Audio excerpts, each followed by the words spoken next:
And this is where we get to go through a whole introduction to the local ecosystem that is in Australia and New Zealand. As you can see on the next page, there's an agenda, and our agenda will have us present a very short introduction to the Founder Institute, and then we're going to hear some pictures and introductions to a whole range of very active participants in the local startup ecosystem. They're going to be 2 to 3 minute pictures, and we have a wonderful range of people who are active in this ecosystem. We've got investors, we've got people who run accelerators, we've got people who are in charge of co-working spaces. We also have those who help founders, like lawyers, like accountants. We also have founders. So I'm really excited that we have so many wonderful speakers and mentors who are joining us today. Thank you very much for your time. And I'd also like to thank our supporters, our platinum partner, which is the law firm called Addison's, as well as our local partners. So before I introduce some of our esteemed mentors and speakers, I'd like to tell you a little bit about the Founder Institute. We are the world's largest pre-seed accelerator. We're in many cities, have a ton of great mentors, and have helped create value in the form of the portfolio companies that have taken part in the program. In Australia and New Zealand, we're led by Phoebe Zhang, Paul Krajewski, and Chris Clark. And I've been fortunate to have been involved with the Founder Institute since 2011. Now, where does the Founder Institute fit in? We help pre-seed founders and teams, and our sweet spot is helping early stage founders and teams to traction and funding. So if you have a team with a live product that has demonstrable traction and angel funding, you're probably a bit too far along for Founder Institute and should maybe consider applying to a seed accelerator like Techstars. We don't compete with those seed accelerator programs. In fact, we have a great relationship with many of them, and some of our alumni go onto those programs to get additional support. We're simply earlier stage. So how does Founder Institute work? Well, we have a simple formula that we've followed from day one. We find great people, give them a devoted support network, put them through a structured growth process, and provide a lifetime of support. So to get even more specific, we have applicants who are pre-seed and they might be at idea stage. They're tossing up whether to go through with idea A or idea B. They might still be employed on a full-time basis. We'll have some founders who have a team or an MVP. They're testing a prototype or their minimum viable product. Or sometimes we'll have people who already have a live product with customers and with revenue. We tend to have founders that are 1/3 of our founders would be idea stage, 1/3 would be at the MVP stage, and another 1/3 would be at the growth stage. And what we offer are 2 tracks in our core program. What we call a launch track for those that are a little earlier, and what we call a growth track for those who are a little later. And here's our latest core program offering for the growth track. You can see it's very similar to the slide that Paul showed before on the launch track. And on the growth track, it provides sprints for more advanced founders to get through to traction, to prepare for investor due diligence, and for building a great advisory. For all founders, in both tracks, there are weekly feedback sessions. There's regular office hours with mentors. And we set up working groups of founders at a similar stage that are building similar businesses, so you can lean onto them for help and advice. By the end of the 14 weeks, founders become an FI portfolio company, which allows them to move into our post programs. And these post programs include the Founder Lab, where you're able to get additional support to build product market fit, funding, where there's an opportunity to get a lead investor for your seed round, and for those that have already got a seed round, venture, where they're able to close their Series A financing. Beyond that, all Founder Institute companies get access to the FI venture. Here are a couple of our portfolio companies. In total, they've raised over $1.5 billion, and over 60 have exited. The most thing I'm proud about is not just helping great companies here or in the huge startup hubs, but all across the globe. As mentioned before, at Founder Institute, we've created a structured process to remove the uncertainty and help you focus on the right things in a sequential fashion so that you can make progress real quickly. So, very quickly, our upcoming dates. Next week, we have a free public, that's right, in-person event, IRL, in Sydney, Melbourne and Auckland. So if you go to fi.co/events, you'll get to join us at our Founder Institute Australia New Zealand Spring 2020 VIP launch mixers. If you're interested in joining our upcoming program, our final application deadline is the 10th of August. And we are beginning the program on the 16th of August. If you've got any more questions about the upcoming program, please don't hesitate to get in touch with us. We now come to that time where we hear from some members, key members of the startup ecosystem.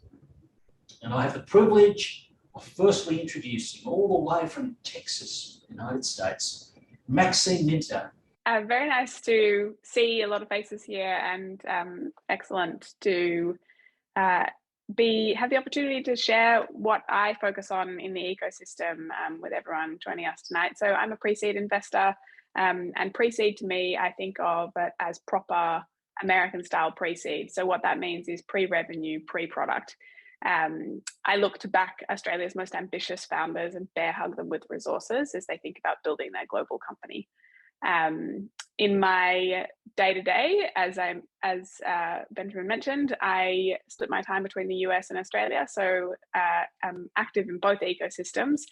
And I also run a community of the world's best executive coaches. So our coaches through a company called Collab. So our coaches work with the founding teams and executives of companies like Notion, Clearbank, Plaid, Segment, Linktree, and many other fantastic companies all around the world.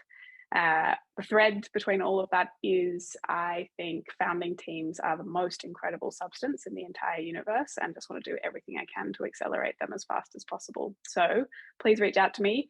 I'm at LinkedIn at Maxine Minter, Twitter at Maxine Minter, and on email at maxine@the-collab.co. So if you're building something interesting and you have big dreams for it, reach out. I'd love to chat. Jack G from William Buck. Over to you, Jack. Hey, everyone. Hope you're having a good day. I'm a chartered accountant and advisor to the tech sector. I work almost exclusively with tech companies from the early stage right up until they exit. The bigger companies I work with have pretty much reached unicorn status. Well, before the recent market rout anyway. So I've seen the whole gamut of business and financial challenges faced by founders. And I set aside a portion of my time to do mentoring and accelerators. So with the experience that I have helping companies grow from the startup phase and onwards, I consider myself a holistic mentor of all things financial. So what does that mean? So I'm very happy to receive questions and answer them to the best of my abilities when it comes to things like basic accounting, tax matters, and structuring a startup. I also give a lot of advice when I'm mentoring on things like employee share scheme design and problem solving, I advise on early stage innovation company tax incentives, which is a great sweetener for investors into a startup. And also just things like attracting VC investment, capital raising, and grants and R&D incentives. And later on, as your startup grows, you could talk to me about structuring for international expansion, the road to IPO, and maximizing return and exit. So you can see these are all the financial, accounting, and tax matters that I love talking about. And I like receiving questions, so feel free to reach out to me. Easiest way is to add me on LinkedIn. So Jack Chi, so last name is QI. So yeah, feel free to drop me a note. Over to you, Maxine. Thanks, Ben. And yeah, what an illustrious crew we've got together this evening. And yeah, welcome to the ecosystem, all of the 100 people who are on the call. That's a really nice number we've got there. So I'm the other Maxine. I'm Maxine Sharon. I'm Festival Director of an event called Spark Festival that hopefully you've heard of, but if not, hopefully you will hear of sometime in the next couple of months, because Spark is a massive 2-week collection of events. This year, fingers crossed, many of them will be in person and many of them will be online, but all of them will be focused on supporting entrepreneurs at every stage of their startup journey, especially the early stages. So this year, our major event will run from October 12 to 27, which is in fact looming. There'll be over 130 events for founders and so many opportunities to learn how to be a better and more successful founder. But the thing I'm really passionate about, and what I think is actually more important about something like Spark Festival, is there will be so many opportunities to build the kinds of networks you're going to need to succeed as a founder. As mentioned, this year there'll be lots of in-person events across Sydney. Also, we'll have a nice hub in Melbourne, Adelaide and Perth, as well as popping up in some really interesting and random locations as far-flung as Goondiwindi and Ballarat, and wherever people kind of choose to light the spark. But don't worry if you're in none of those places, because there will be lots of online events throughout all those days between October 12 and 27 as well. So in fact, we support founders wherever they might be in Australia and New Zealand, but we also have other activities throughout the year. We run a listing of all the events and opportunities for startups from across Australia, and that's called Weekly Sparks. So make sure you get onto that newsletter. I will share links about this on the chat in a few moments when I finish up. And just to finish up, my advice for anyone starting out on a new venture is, yes, to hustle and spend as much time as you can on working on that new venture, but also be really strategic about attending events and activities, because your network will be a massive asset to you as you start and grow any business of any size and any ambition. So good luck with all your new ventures this year, and definitely hope to see you at a Spark Festival event at some stage in October. Thanks, guys. Thanks, Ben. Yeah, great crew here, and you know, love the energy you're putting into this. Now we can see your face, not the back of your head, mate. That's even better. I have been a co-founder of tech companies for way too long. I was there for the co-founding of Pollinizer, Startmate, and Muru-D. About 5 years ago, I got a climate sustainability environmental bug, and now that's what I focus on, is helping Australia, New Zealand climate technology companies get to global scale. And that climate tech covers any scalable solution to a significant climate problem. We launched just over a year ago. We just hit 225 companies, 500 community members, and we help them by providing them facilitated workshops, mentorships, and programs around building a team, building a product, getting customers, and raising capital. And you can join. It's $100 a year to join. We do that to try to just have a bit of a barrier so that at least we've got really keen people. And we plug people into all other programs such as Founder Institute. Charlotte, who used to run part of the Founder Institute programs, is our head of ecosystems. We work with Aussie Angels in terms of our companies, Startmate, Energy Lab. We're just a part of the ecosystem trying to grow this new climate tech industry. Big things we've got coming up in Brisbane on August 17th. We've got a showcase where we expect to have 30 climate tech companies and about 200 industry leaders. We are also putting together the first ever climate tech mission to San Francisco in October for Verge. So if you'd like to be part of that, let us know. And then at the end of the year, we're looking to have a Climate Tech Festival in Sydney. Again, our focus is on the people who work in the climate tech companies, and we support them through mentorship programs, content, and tools. climatesalad.com, drop by, have a look, see if we can help you out. And if you're a mentor or supporter, I'd love to get your support too. Hi, everyone. I think some of you might have noticed my face did appear when Ben was introducing Founder Institute program. So I am a co-director of Founder Institute, but tonight I'm here on behalf of NASDAQ Entrepreneurial Center, which I'm also a representative of. So for those of you who haven't heard of the NASDAQ Entrepreneurial Center, we are a non-for-profit, first of all, yeah. We are a destination for the next generation of risk takers and idea makers who take the plunge into entrepreneurship. So we have the mission to improve inclusion, access, and knowledge in entrepreneurship. So the center physically established the year 2014. And since then, we have served over 50,000 entrepreneurs around the world through events, education programs, and mentorship. And 75% of these entrepreneurs are early stage, 64% are founders of color, and 50% are women entrepreneurs. One of our key offerings is a tailored mentoring program called Milestone Makers.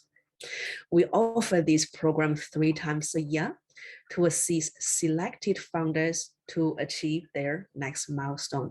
The goal of this program is to help entrepreneurs set, hit, and celebrate milestones critical to their company's growth. So with the support of our sponsors, we are proud to make this 12-week part-time program free with a paid-forward philosophy. And also bear in mind, yet no equity will be taken during the program. So the next program application will open end of this year, working towards the UN SDG number 16, peace and justice, and number 10, reduced inequalities. So if you're a founder interested in applying, please subscribe to our newsletter on the website, which I will share in the chat box very shortly, so you can be informed when the application opens. And our physical address is in San Francisco, 505 Howard Street. So if you do plan to visit the city, feel free to pop by, have a look. And apart from that, if you are a successful entrepreneur sitting in the audience who's looking for ways to give back to the community, I'd love to hear from you too. So I'll be sharing my LinkedIn link in the chat as well, so we can connect. And thank you very much for the host tonight for this opportunity. Thank you. Thank you very much, Phoebe. I'd now like to introduce Rebecca Dooley, who's the Senior Associate at Addison's, and then after Rebecca, we'll hear from Cameron. Over to you, Rebecca. Thanks, Ben. So as Ben mentioned, I'm a Senior Associate at Addison's, which is a law firm.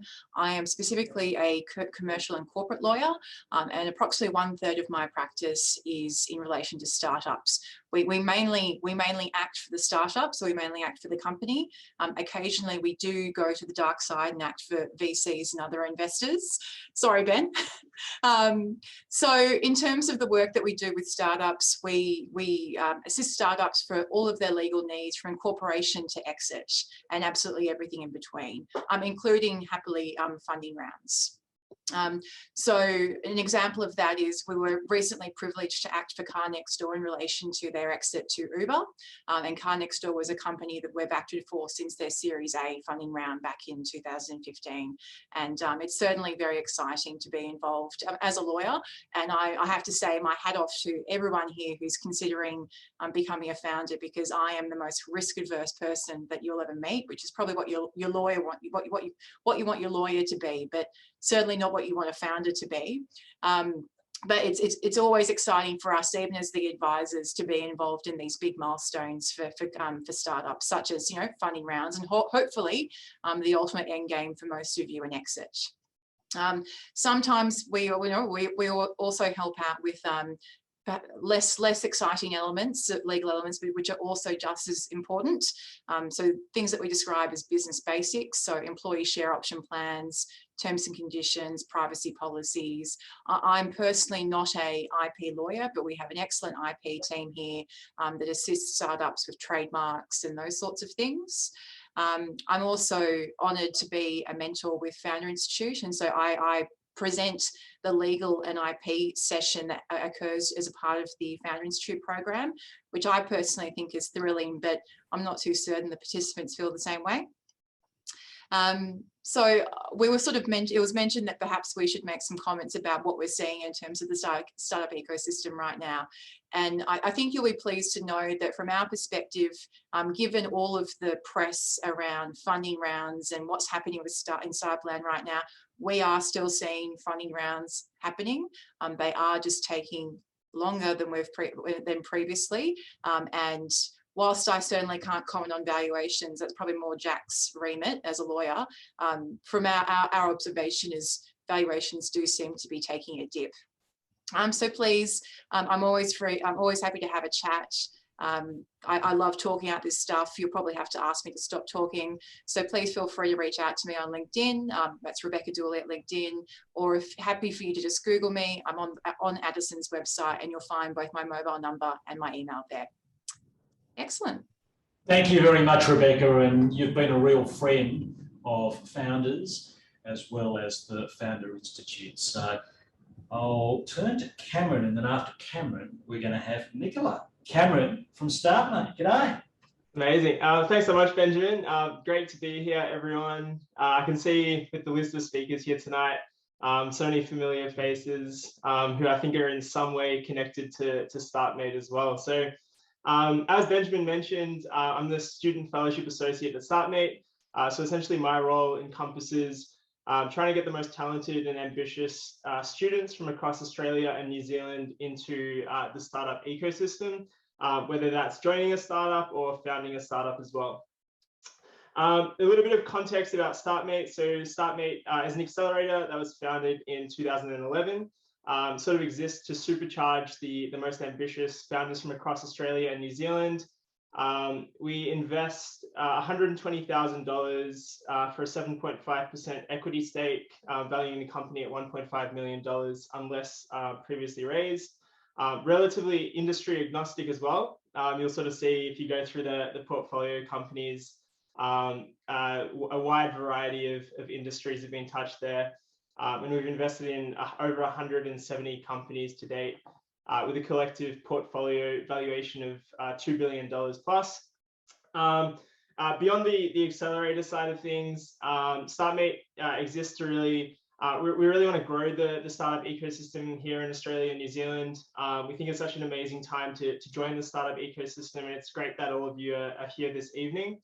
A few of the different ways we do this, we've obviously got some fellowship programs. So if you're a university student wanting to break into startups, we've got the student fellowship. If you are someone who's a woman who's been working in corporate and want to break into startups that way, we've got the women's fellowship. We have an engineering fellowship for software engineers, and we'll likely be launching a founders fellowship later this year as well. Most of these programs have roughly 2 intakes a year as well. Likewise, yeah, if you want to reach out, definitely reach out. You can add me on LinkedIn. Feel free to send any questions you got through, and I can try and connect you with the best person within the Startmate team as well. Because yeah, we really believe in what the startup ecosystem is doing here in Australia and New Zealand, and we'd really love to support you on that journey as well. Likewise, we do have Startmate family drinks in a lot of the different cities across Australia and New Zealand. They usually happen on the last Thursday of every month. So yeah, feel free to come along to one of those as well, and hopefully we'll see your face there. Thanks Thank you very much, Cameron. Yeah. Going to hear from Nicola in a second, and then after that from Sheryl. So over to you, Nicola, from UTS Startups. Thanks so much. Hi, everyone. My name is Nicola Panopoulos. I am the Community Manager of UTS Startups. Thank you for having me. And if you wouldn't mind, I'm going to give you the TLDR of UTS Startups. So UTS Startups is the home of entrepreneurship at UTS, and we exist to inspire and support current, past, and aspiring UTS students to pursue technology-enabled entrepreneurship. We currently support over 450 startups working on different solution spaces at every age and stage. If you are a current student or alumni of UTS and you have one of these in your founding team, we are here to support your startup through the 3 C's. Collaboration spaces, so that means over 250 desks available in the Ultimo precinct. Community, which we have over 1,000 like-minded entrepreneurs ready to connect with you, and connections within both our community and our ecosystem to what you need, when you need it, and it's all for free. What's the catch? Well, there isn't one. All we ask is that you help us to inspire and support the next generation of entrepreneurs through UTS.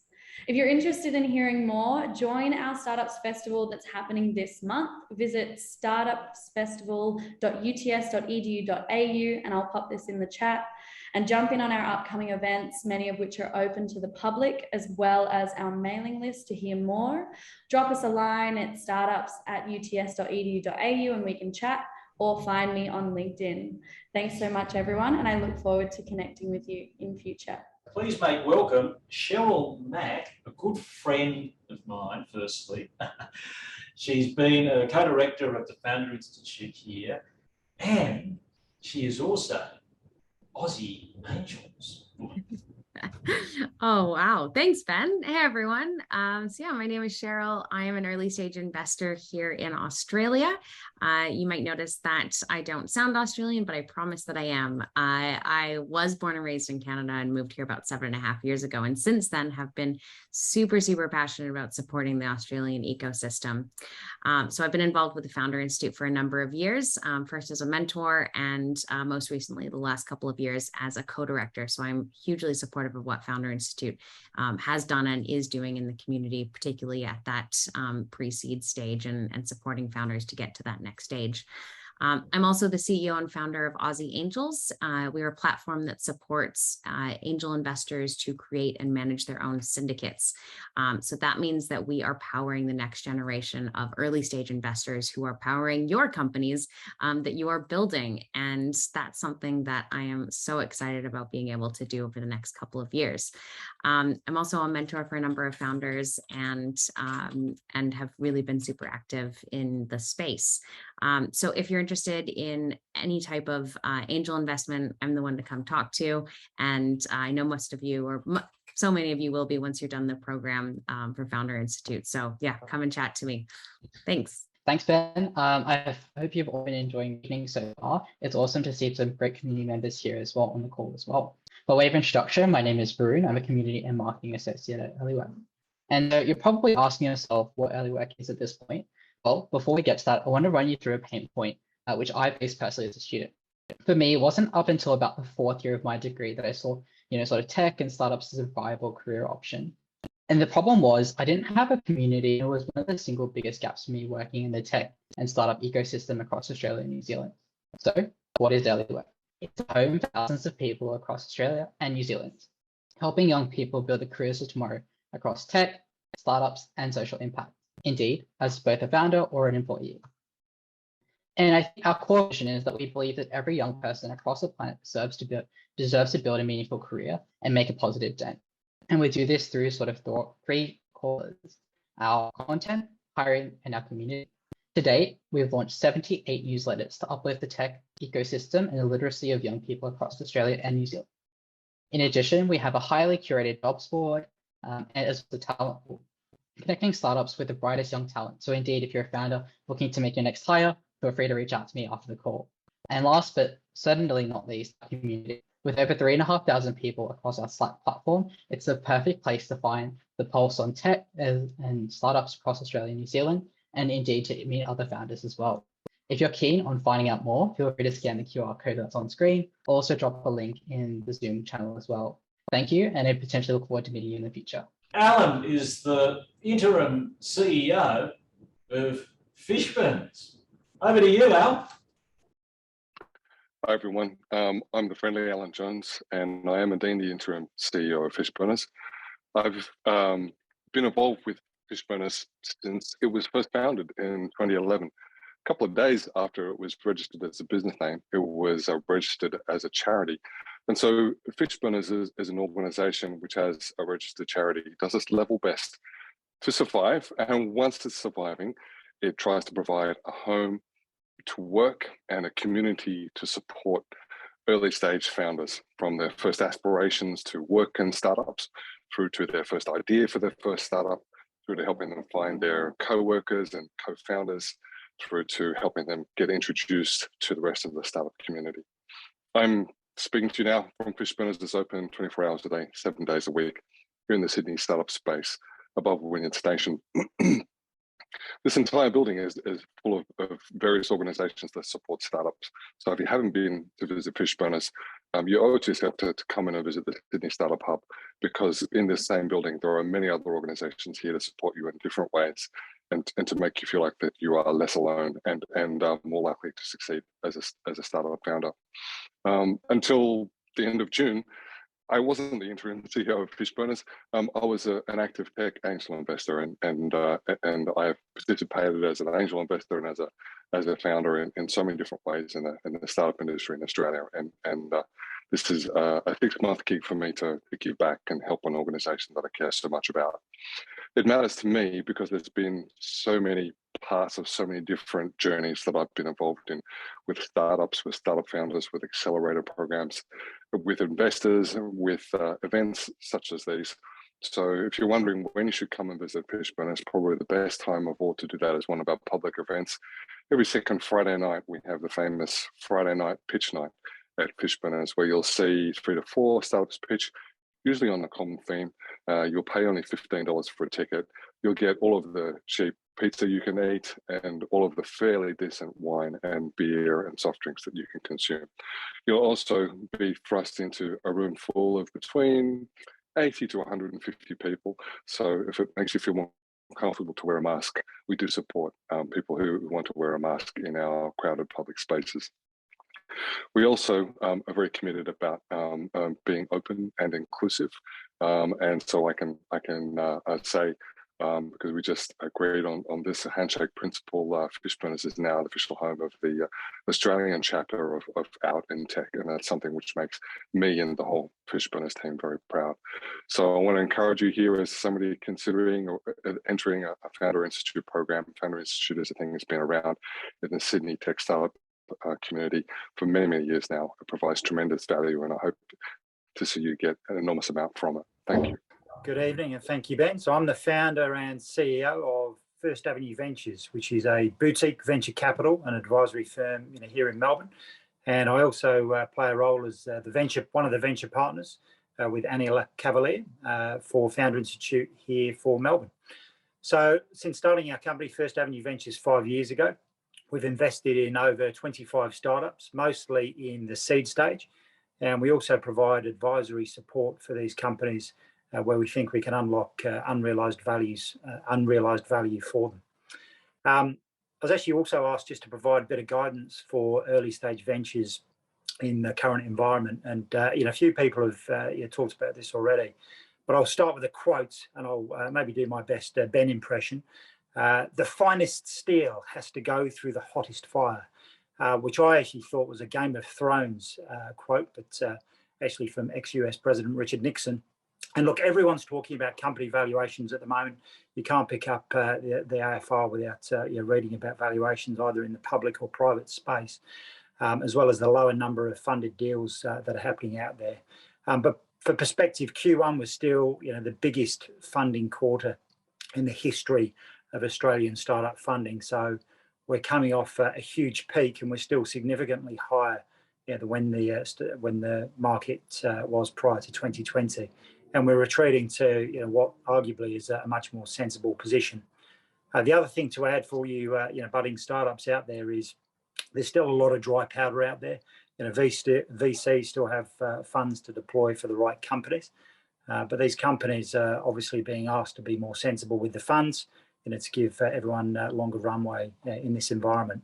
And so, to go back to my quote, this, in my view, will lead to survival of the fittest, or the forging of that finest steel.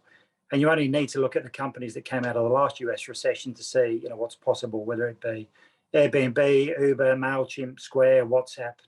The takeaway is, if you're a founder who's identified a sizable problem in the world, you've got the smarts and the team to be able to solve for that problem, then there's no better place to start than now to double down on that idea. You can find me on LinkedIn, and we hope that the Founder Institute can help you deliver on your dream. Hey guys, thanks very much. And first, I'd like to just applaud all the programs and the people who are on this call, providing the time and mentorship to the people who are listening in.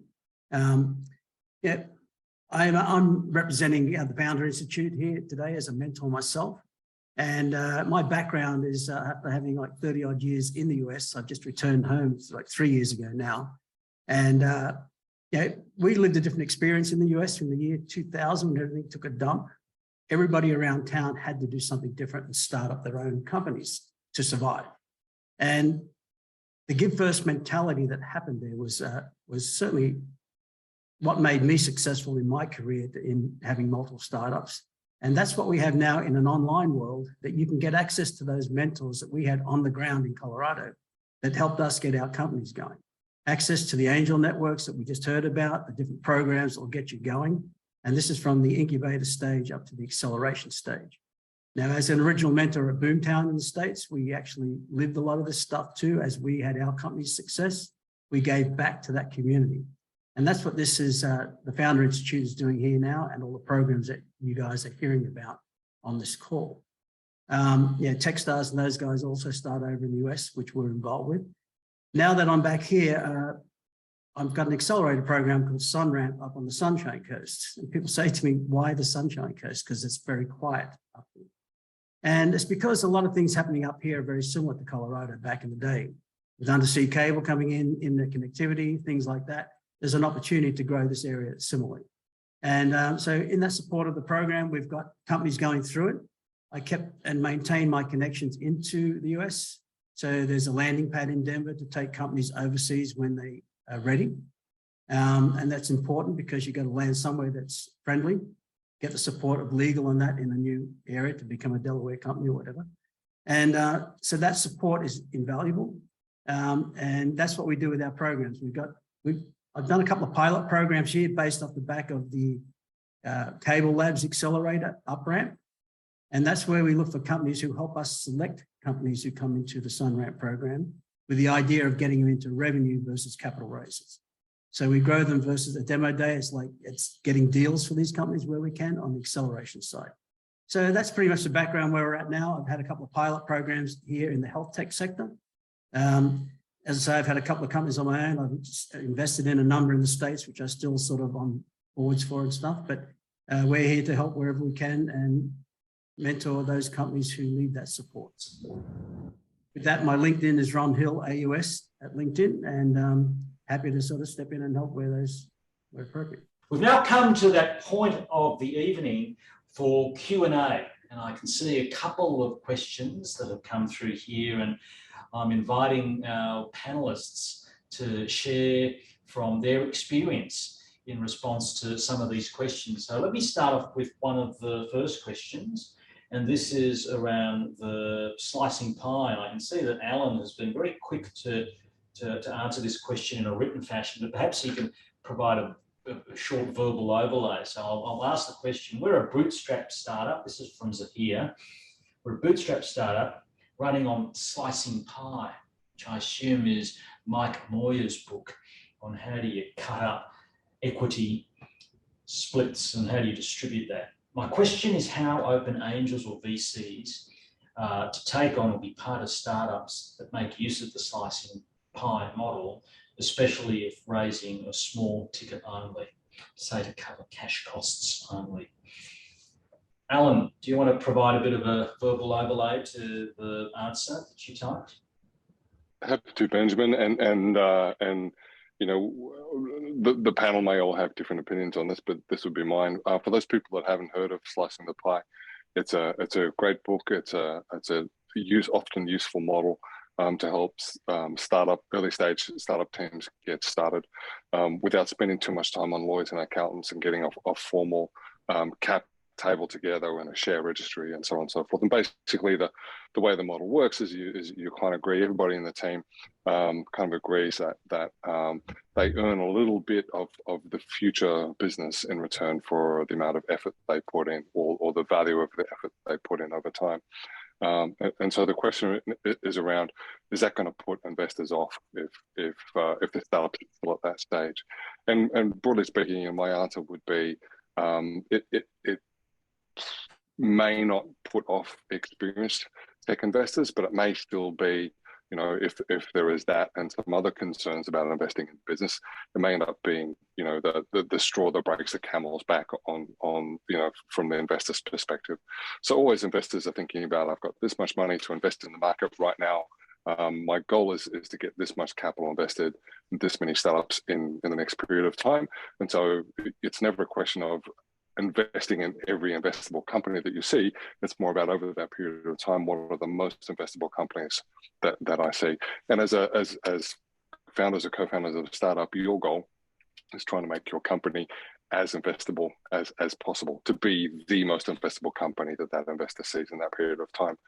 And so slicing the pie is probably not going to put an experienced early stage tech investor off, particularly if you're raising a SAFE or a convertible note, because those are investment instruments that convert into equity at a future date. And assuming you and the business can make enough progress to move from a slicing the pie model to a formal cap table model prior to the conversion of that SAFE or convertible note, then it's probably not going to be a deal breaker. But if that and a number of other concerns are in place, if it's possible to move from a slicing the pie model to a formal equity structure or prior to seeking investment, that's probably a good move, particularly in the current investment conditions. Thanks, Alan, for that background. What organisations or accelerators are there specifically for non-profit or charitable startups? What organisations or accelerators are there specifically for non-profit or charitable startups? Clearly not enough, Ben. I think Remarkable, go to Alan Jones and a few others are involved in Remarkable, focuses on helping organisations with both founders and also customers who have disabilities. There's the Tech Refugees program, which focus on migrants. In climate, we have a lot of number of companies that are impact focused over returns focused, but specifically not any more that I'm aware of. But yeah, Remarkable, Tech Refugees, they're the ones that come to mind as well. Okay, we'll move to another question. And please keep them flowing. I'm going to make sure we answer as many of your questions as possible. We're really grateful for the time of the panellists and expecting to end this formally at about 7 o'clock. So from Rajan, we are a bootstrap tech startup that's involved in software product systems. We've developed 4 of these software products and have few active customers. I'm not sure whether that means he's got a few or not that many. We are at a stage where we need investors to take to the next level. What would be our next logical steps? 4 products and have few active customers that like to take it to the next level with the help of investors. So like I hope the 4 products are related in some way. I hope together they form part of a product suite, or the 4th product is an iteration of 3 previous products on a journey towards product customer fit. Because otherwise, an early stage business which has 4 products in market, I'd be concerned as an investor that perhaps you don't have sufficient focus to be able to make any of those 4 products as successful as it could be. Generally speaking, most investors at early stage would rather be pitched a company with 1 product which has learned from the 3 previous generations, rather than be pitched a company which has got 4 different products. So the next step, I guess, if this is like a pitch in 25 words or less, would be to find some way to explain to everybody you pitch to, why investors might be interested in what you're working in. So maybe if you could take another 25 words in your standard pitch to be able to say, you know, this is the problem we're solving for this customer, and this is why it's going to be valuable as an investment. Yes, it's a great point, and I'd add to that, having the opportunity to see lots of pitches over the course of a month is the more proof points you're able to demonstrate, the more you're able to show why your product has a secret sauce or some special angle, the more you're likely to attract the attention of people who are reviewing investment opportunities.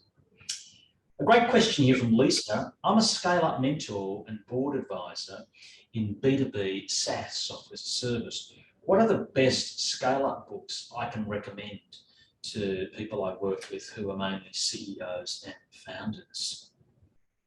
Is anyone recommending Reid Hoffman's Blitz scaling at the moment? Can FI connect me with some top-notch fintech startup or banks in Australia as we are in the cross-border payments space? I'll take that question. I'd say that yes, but when it comes to connections, it all depends, right? Having the opportunity to pitch to a mentor in a closed environment is one thing, and for that mentor perhaps to then make a recommendation or to make an introduction to a senior person at a bank or a fintech startup requires some social capital. So in my experience, if I'm able to demonstrate to somebody that I'm credible, that I'm a person of my word, that I have a reputation that I've built with them, the more likely they are able to feel warm and welcome to make an introduction on my behalf to somebody. So I'd say it would be a cautious yes. I've just finished an awesome 8-week startup accelerator, have a great short pitch deck, and am investor ready in that regard. I have mature, clickable prototype like this and wish to do more market testing and build the MVP. I need funding to go further, and I'm clear about that. However, I have a product pipeline that's complex. I may need to pivot to determine the fastest way to the money/market, and am not convinced by my own product market fit. Who is best placed to advise on that and help me unlock the value in the pipeline? Do I need a mentor or advisor that will work with me on that? So someone who's spent time in an accelerator, got a pitch deck, got a clickable prototype, but still not sure about this market fit. What would you advise this person to do? I think only your customer can really help you. I mean, your advisor might give you thoughts on how you change your testing and experimentation, but you need to be, you can only get product market fit with a product and your market. And if you're not convinced, then the answer is no. You'll absolutely know you've got product market fit. It's just taking off, you can't even control it. Like, you'll absolutely definitely know. And I think both things in terms of investor, having a deck and an investor ready is the easiest thing. Well, one of the easy things. The biggest thing is relationships. Just start building relationships early, not based on the investment, just based on getting them excited. And this could help with your unlocking product market fit too, is talk to experienced mentors, advisors, supporters, and maybe investors, but just focus on the customer and the problem you're trying to solve and why it's a big problem and why you're the best person to try and solve it. And, you know, if you're so committed to that and it's a big problem, then they might fund you before you even get to product market fit, because that does happen sometimes. Don't focus on the investment. That's just a tiny step along the way. Just tell me why you're going to work for 10 years to solve this massive problem, and maybe I can help you solve it as well. But if you're that committed, you'll solve it eventually. That's really good feedback, Nick. I like that, because it is about the customer. If you have customers who are forming a line outside your proverbial shop, you know you have product market fit. And you can see that with some of the bakeries, right? The new bakeries where they're charging, I walked past one the other day, they're charging $8 for a plain croissant, right? Which means you've got to pay more for the butter and more for the jam. Not that you need it with this croissant. And there's a line. There's a line out there. That's product market fit.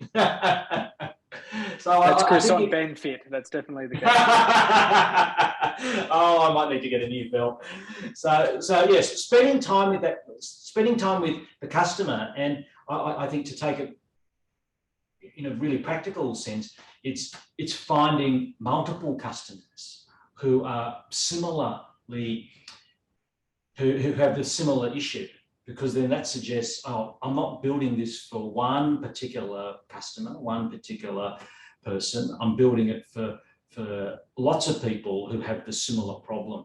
And then that goes on to the comment about potential scalability. Roman, he did have a suggestion for folks on the books side, and that is Ben Horowitz's book, The Hard Thing About Hard Things. And if you heard of a firm called A16Z, Ben Horowitz is the Z in the A16Z. How do I go about, I'm guessing, in seeking investors interested or passionate with Pacific products, or do you have any referrals in case of studies with Pacific products? When seeking investors, my experience has been that investors tend to like investing in things that they have a level of familiarity with.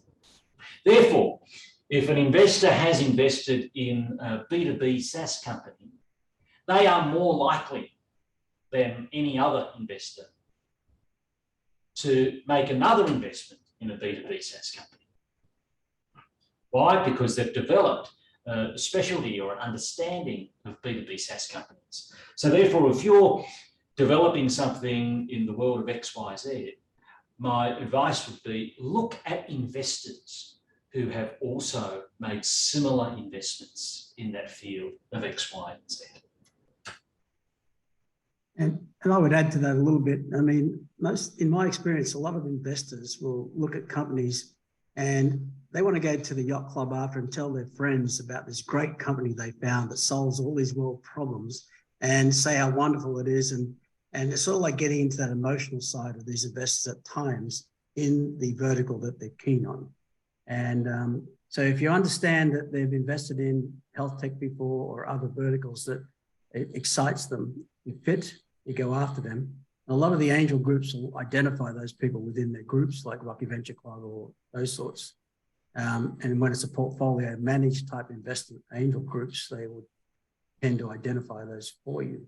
But you've got to get that story straight so they feel like they're investing in you as a founder and they've got something really exciting to tell their friends about. Look what I found. Keep that in mind when you do it. Good point, Ron. The ability for an angel investor to boast to their friends at the golf club or the pub what they had invested in. And it's usually something that they have an affinity with. If someone has been through perhaps a type of cancer in their family, I've seen this, and this is one of the portfolio companies that one of our earlier funds invested in. It had to do with cancer detection.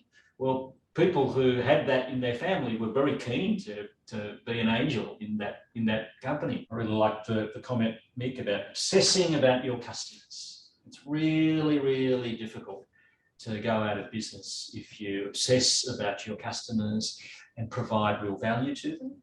I think the other thing that I've heard a little bit before is create and continue to engender and develop your network. So be thoughtful about the events you go to. Be thoughtful about the conversations you engage in, about sharing of information. Be of value to people. Pay things forward, and at the same time, check on the progress that you are making. You want, as a founder, to be making progress each day, each week. I'd like to thank again our mentors, our speakers, our panelists. Thank you for being with us. For those who've shared their details on the chat, please cut and paste that.